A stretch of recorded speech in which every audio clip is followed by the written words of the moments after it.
ओम श्री गणेशाय नमः। सोमवार व्रत कथा। किसी नगर में एक धनी व्यापारी रहता था। दूर तक उसका व्यापार फैला हुआ था। नगर के सभी लोग उस व्यापारी का सम्मान करते थे। इतना सब कुछ संपन्न होने के बाद भी वह व्यापारी बहुत दुखी था, क्योंकि उसका कोई पुत्र नहीं था, जिस कारण अपने मृत्यु के पश्चात व्यापार के उत्तराधिकारी की चिंता उसे हमेशा सताती रहती थी। पुत्र प्राप्ति की इच्छा से व्यापारी प्रत्येक सोमवार भगवान शिव की व्रत पूजन किया करता था और शाम के समय शिव मंदिर में जाकर शिव जी के सामने घी का दीपक जलाया करता था।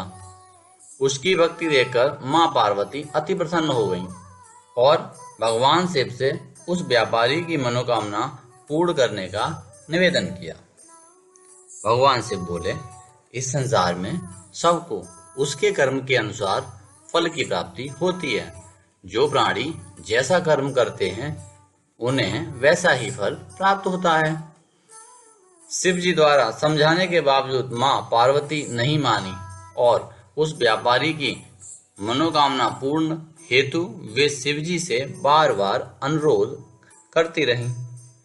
अंततः माता के आग्रह को देखकर भगवान भोलेनाथ को उस व्यापारी को पुत्र प्राप्ति का वरदान देना पड़ा।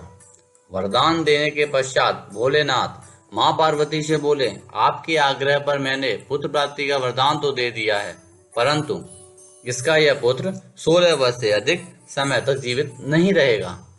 उसी रात भगवान शिव उस व्यापारी के स्वप्न में आए और उसे पुत्र प्राप्ति का वरदान दिया और उसके पुत्र के 16 वर्ष तक जीवित रहने की भी बात बतलाई। भगवान के वरदान से व्यापारी को खुशी तो हुई, लेकिन पुत्र की अल्प आयु की चिंता ने उसे खुशी को नष्ट कर दिया। व्यापारी पहले की तरह सोमवार के दिन भगवान शिव का विधिवत व्रत करता रहा। कुछ महीनों के बाद उसके घर एक अति सुंदर बालक ने जन्म लिया और घर में खुशियां ही खुशियां भर गईं। बहुत धूमधाम से पुत्र जन्म का महोत्सव मनाया गया, परंतु व्यापारी को पुत्र जन्म की अधिक खुशी नहीं हुई, क्योंकि उसे पुत्र की अल्प आयु के रहस्य का पता था। जब पुत्र 12 वर्ष का हुआ तो व्यापारी ने उसे उसके मामा के साथ पढ़ने के लिए वाराणसी भेज दिया। लड़का अपने मामा के साथ शिक्षा प्राप्त हेतु चल दिया। रास्ते में जहां भी मामा भांजे विश्राम हेतु रुकते, वहीं यज्ञ करते और ब्राह्मणों को भोजन कराते। लंबी यात्रा के बाद मामा भांजे एक नगर पहुंचे। उस नगर के राजा की कन्या का विवाह था, जिस कारण पूरे नगर को सजाया गया था। निश्चित समय पर बारात आ गई, लेकिन वर का पिता अपने बेटे की एक आंख से काने होने के कारण बहुत चिंतित था। उसे भय था कि उस बात का पता चलने पर कहीं राजा विवाह से इनकार न कर दे, इससे उसकी बदनामी भी होगी। तब वर के पिता ने व्यापारी के पुत्र को देखा तो उसके मस्तिष्क में एक विचार आया। उसने सोचा, क्यों न इस लड़के को दूल्हा बनाकर राजकुमारी से विवाह करा दूं। विवाह के बाद इसको धन देकर विदा कर दूंगा और राजकुमारी को अपने नगर ले जाऊंगा। वर के पिता ने लड़के के मामा से इस संबंध में बात की। मामा ने धन मिलने के लालच में वर के पिता की बात स्वीकार कर ली। लड़के को दूल्हे का वस्त्र पहनाकर राजकुमारी से विवाह कर दिया गया। राजा ने बहुत सा धन देकर राजकुमारी को विदा किया।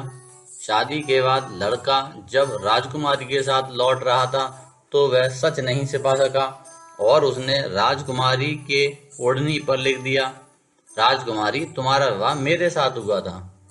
मैं तो वाराणसी पढ़ने के लिए जा रहा हूँ और अब तुम्हें जिस नवयुवक की पत्नी बनना पड़ेगा वह कान्हा है।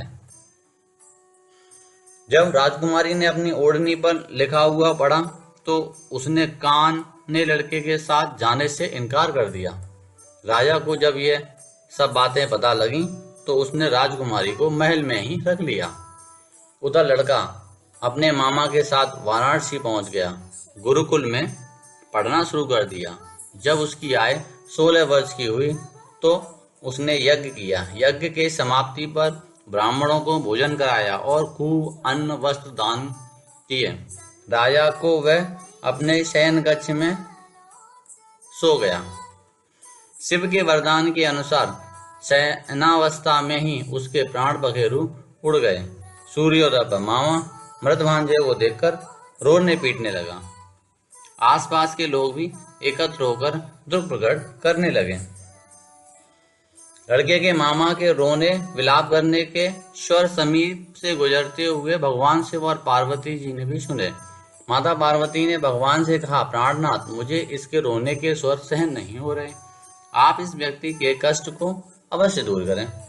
भगवान शिव ने माता पार्वती के साथ अदृश्य रूप से समीप जाकर देखा तो भोलेनाथ माता पार्वती से बोले, यह तो उसी व्यापारी का पुत्र है जिसे मैंने 16 वर्ष की आय का वरदान दिया था।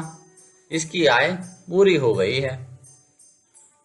माता पार्वती ने फिर भगवान शिव से निवेदन कर उस बालक को जीवन देने का आग्रह किया। माता पार्वती के आग्रह पर भगवान शिव ने उस लड़के को जीवन देने का वरदान दिया और कुछ ही पल में वह जीवित होकर उठ बैठा।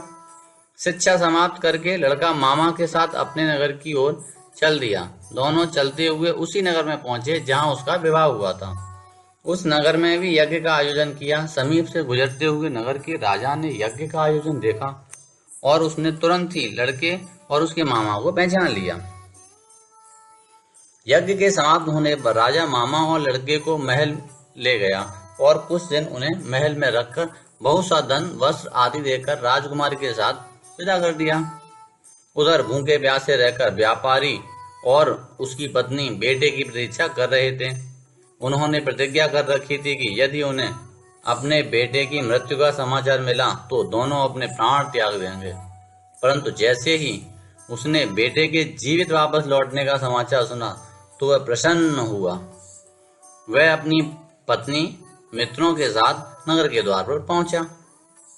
अपने बेटे के विवाह का समाचार सुनकर पुत्रवधू राजकुमारी को देखकर उसकी खुशी का ठिकाना न रहा। उसी रात भगवान शिव ने व्यापारी के स्वप्न में आकर कहा, हे श्रेष्ठी, मैंने तेरे सोमवार के व्रत करने और व्रत कथा सुनने से प्रसन्न होकर तेरे पुत्र को लंबी आय प्रदान की है।